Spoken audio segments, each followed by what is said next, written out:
Halo, assalamualaikum teman-teman ya. Eh, Bismillahirrahmanirrahim. Alhamdulillahirobbilalamin. Allahumma sholli ala sayyidina Muhammad wa ala ali sayyidina Muhammad. Jadi teman-teman,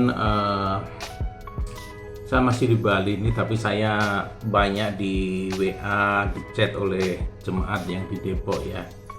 Bagaimana dengan tanggapan anaknya Gufron ya, anaknya Gufron ala Gedabrusi menurut saya ya, karena dia cuma gedabrus doang, nggak ada ilmunya ya, yang bilang bahwa MUI goblok ya. Mungkin dia marah setelah MUI menyatakan bahwa Gufron ini sesat gitu kan, menyesatkan umat gitu kan. Jadi gini teman-teman ya, aduh saya sedih banget ya, sedih banget. Ada orang yang pertama, orang yang jahil ya, jahil itu mengatakan suatu lembaga MUI itu goblok gitu kan. Bahaya teman-teman ya, karena makanya saya bilang orang jahil, orang bodoh itu bahaya. Makanya kalau teman-teman belajar mendalami Al-Quran ya, di Quran itu kata-kata jahil, al-jahil itu disebutkan 19 kali ya.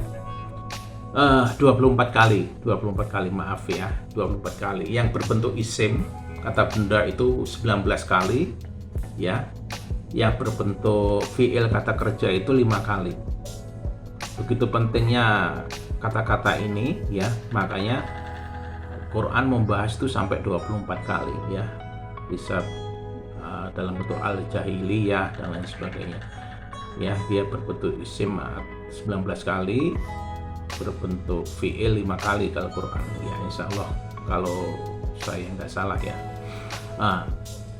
Bahayanya orang-orang yang bodoh itu begitu teman-teman ya, dia susah untuk diingatkan ya, dia susah untuk diingatkan karena kebodohan dia.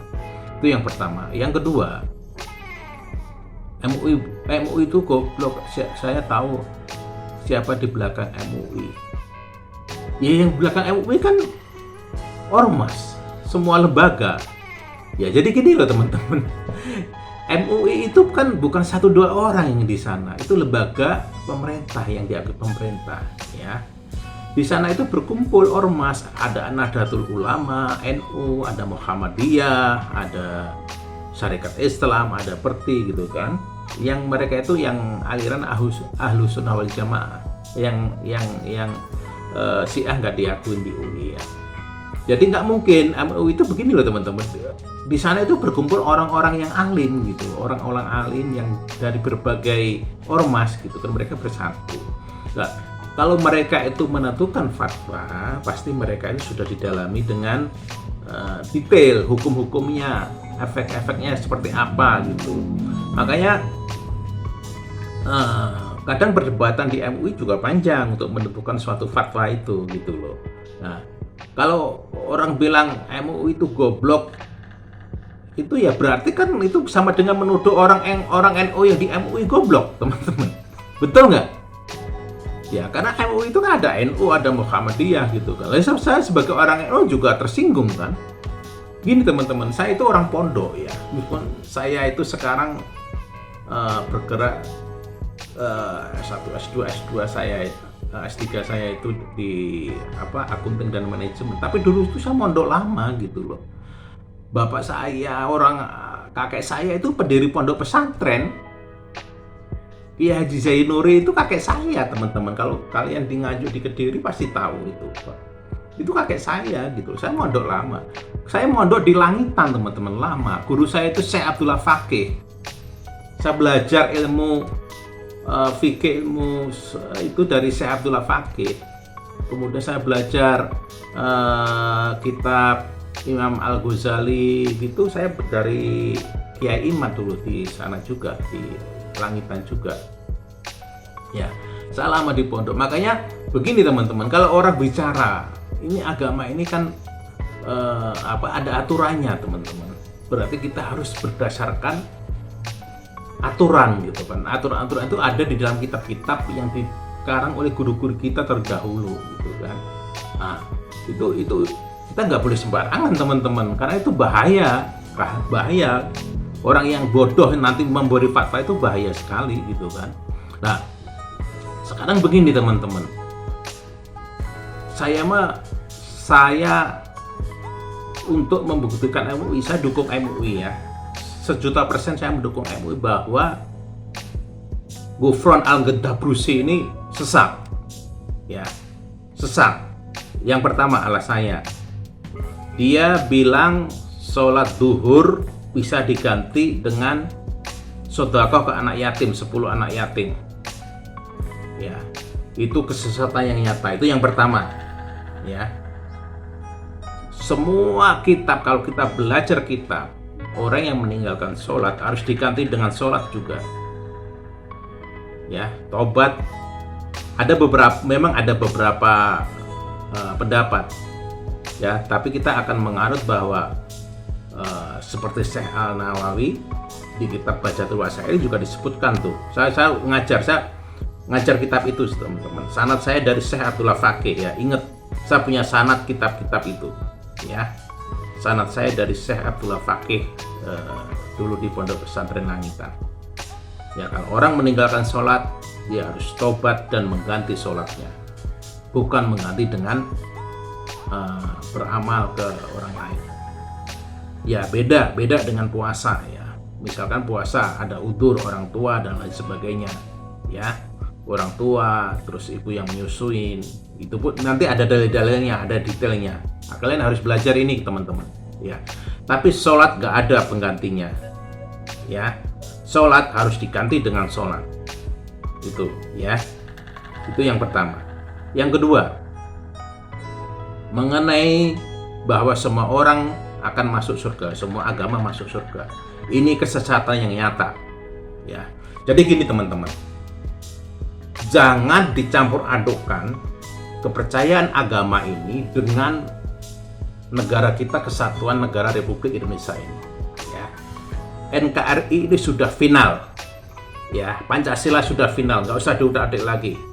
Siapapun yang diam di Indonesia, warga negara Indonesia, dia harus NKRI. Dia harus Pancasilais. Itu yang pertama. Ya. Yang kedua, syariat Islam ini sudah final. Ya, demikian juga syariat agama-agama lain yang dilindungi oleh undang-undang di Indonesia. Ya, kepercayaan orang Islam bahwa hanya orang Islam yang masuk surga, itu kepercayaan, itu dilindungi undang-undang. Ya, itu wajib diimani oleh orang Islam. Ya.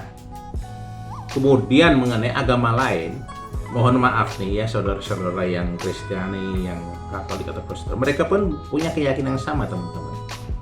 Ya, mereka yang bukan kelompok mereka nanti tidak selamat. Ya, kita hormati. Jadi gini loh teman-teman, jangan dicampur adukkan syariat agama ini dengan seakan-akan Pancasilais, NKRI. Enggak. Itu orang-orang jahil, itu orang yang bodoh. Jadi gini loh, NKRI ini sudah final. Ya, Pancasila ini udah final. Semua orang Indonesia harus NKRI, harus Pancasilais. Nomor 1. Ya, kalau mereka nggak mau itu silahkan keluar negeri gitu kan. Yang kedua, syariat agama apapun di Indonesia itu dilindungi undang-undang. Jadi bagi para pemeluknya itu wajib mengimani syariat di dalam agamanya. Ya, ini dilindungi undang-undang teman-teman. Ya.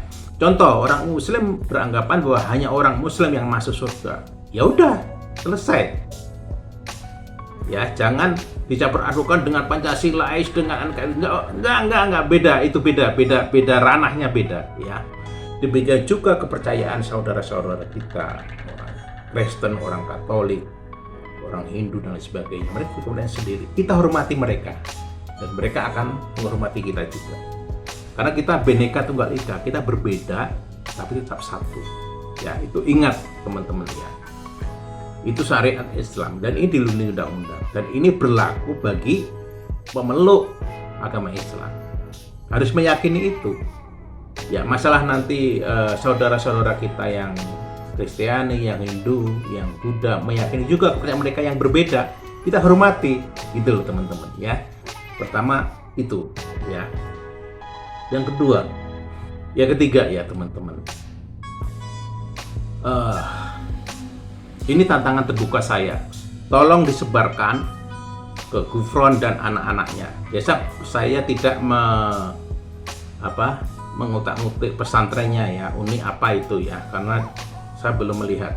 Tapi saya hanya melihat video yang Gufron ceramah disebarkan. Ya, dia bilang dia penerus Syekh Nawawi. Saya sekarang tantang Gufron Al-Ghadabrusi itu untuk debat masalah kitab-kitab Syekh Nawawi. Ya, yang paling sederhana misalkan Bajatul Wasail. Yang pertama yang itu, yang kedua saya tantang debat si Gufron sama anaknya untuk beradu masalah fikih Islam. Ya. Syarat debat ini pertama teman-teman, kita harus saling tes untuk membaca kitab kuning. Ya, tes pertama, tesnya itu ya, debat itu tantangan pertamanya nanti harus bisa baca kitab kuning. Ya, silahkan mereka bawa kitab-kitab Syekh Nawawi ke saya, tunjukkan halaman berapa, bab apa, nanti saya baca. Kemudian saya akan memberikan juga kitab Syekh Nawawi, ya, bab apa, halaman berapa, suruh Gufron baca.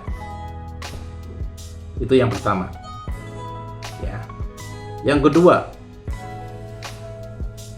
akan disuruh mengartikan kata itu dalam pemikiran Islam.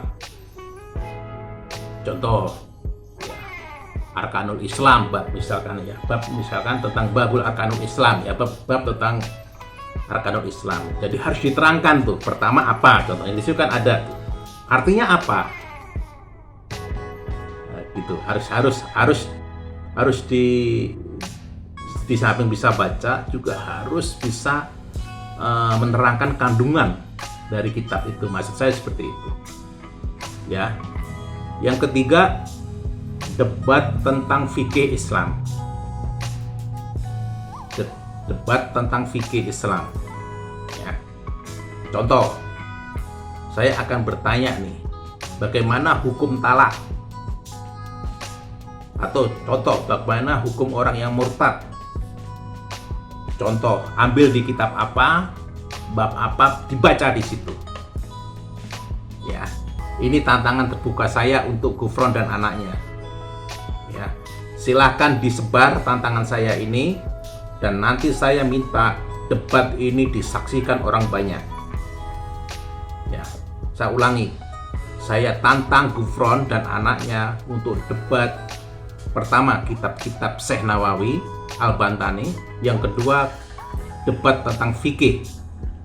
Ya, debat ini harus bisa dilihat orang banyak, kalau bisa streaming di YouTube. Ya, harus terbuka, harus diikuti orang banyak.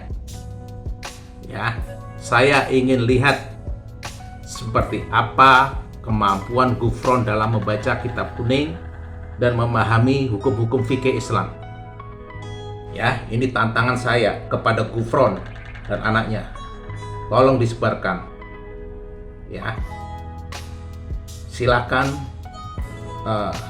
tempatnya di mana saya akan datang.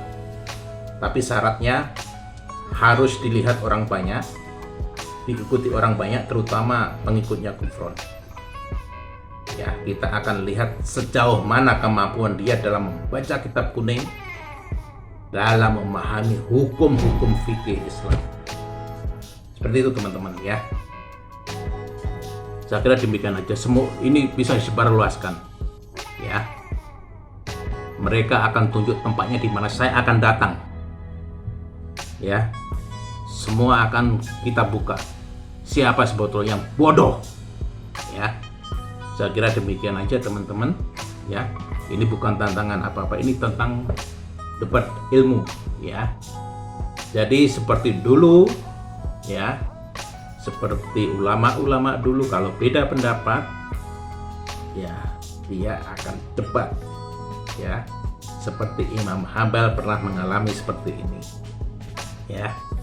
Imam Hambal pernah berdebat dengan orang-orang Syiah, diladenin sama Imam Hambal. Sekarang hal yang sama, kalau memang Ghufron tidak sesat, ya kalau memang dia orang alim, kalau memang dia wali, saya tantang dia untuk debat, ya. Ini tantangan debat, teman-teman, bukan tantangan apa-apa. Ya, mengenai yang lain, ya, mengenai spiritual, banyak setelah saya membahas kebohongan Ghufron, banyak komen dari teman-teman, santet dan lain sebagainya. Saya nggak takut. Saya nggak takut disantet. Silahkan pakai hizib apapun. Akan saya lawan dengan hizib dari guru saya, Syekh Abdullah Fakih. Ya. Tapi awas, kalau itu sudah dilepas, jangan harap kamu akan selamat. Ya, silahkan kalau mau coba. Ya, kita akan lihat sejauh mana kemampuannya, teman-teman. Ya, mungkin ada 1-2 orang yang sudah saya kasih tahu, ya, jemaah di Depok mengenai hizib ini, cara menangkal santet dan lain sebagainya. Ya, silakan dicoba. Tapi yang utama bukan itu, teman-teman. Ya, tantangan saya mengenai debat terbuka mengenai kitab Syekh An-Nawawi Al-Bantani, yang kecil aja dulu ya, yang Bahjatul Wasail. Ya, karena saya punya sanad dari Syekh Abdullah Fakih yang itu. Kemudian yang kedua, kitab fikih yang diajarkan di pesantren, silahkan dipilih kitab fikihnya apa, ya. Tapi harus dibaca kata demi kata, ya, kalimat demi kalimat, dan apa arti kandungan di sana, ya. Itu teman-teman, ya, tolong ini disebarkan, ya, karena ini sudah keterlaluan banget. Ya, saya akhiri, teman-teman, semoga ini bermanfaat, ya. Semoga Allah menjaga kita, ya, tetap berada di jalan yang istiqomah, ya, tauhid yang benar, ya, mempelajari syariat Islam yang benar dari guru-guru yang benar, ya. Semoga ini bermanfaat, teman-teman. Mohon maaf atas segala kekurangannya. Saya akhiri, assalamualaikum warahmatullahi wabarakatuh.